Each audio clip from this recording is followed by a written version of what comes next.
মেয়ে চলে এসছে স্কুল থেকে, এখন এই 1টা মতো বাজে, আর এসে চিপস খাচ্ছে। কেরম খেতে ভূত চিপস? ভালো ঝাল।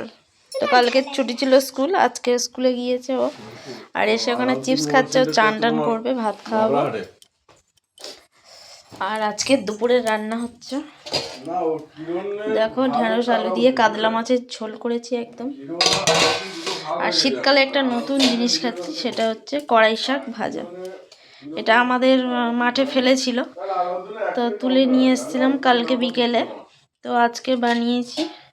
এটা পেঁয়াজ কালি দিয়ে আর অল্প বেগুন দিয়েছি, দিয়ে কড়াই শাক ভাজা। কার কার পছন্দ অবশ্যই কমেন্টে জানিও। আমার তো কড়াই শাক ভীষণই খেতে ভালো লাগে, আর শীতকালে এটা খেতে খুব ভীষণ ভালো লাগে।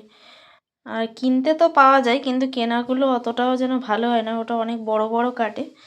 আর এটা তুলেছে মাঠে থেকে, আমাদের মাঠে চাষ করেছিল। তো কার কার পছন্দ অবশ্যই কমেন্টে জানিও। তো চলো, মেয়ে চান টান করিয়ে খেতে দিয়ে দেবো, আর আমিও খেয়ে নেব।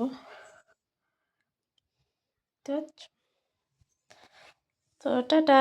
ভিডিওটা কেমন লাগলো জানিও, ভালো লাগলে অবশ্যই লাইক কমেন্ট শেয়ার করো, আর আমাদের পেজটাকে ফলো করে দিও।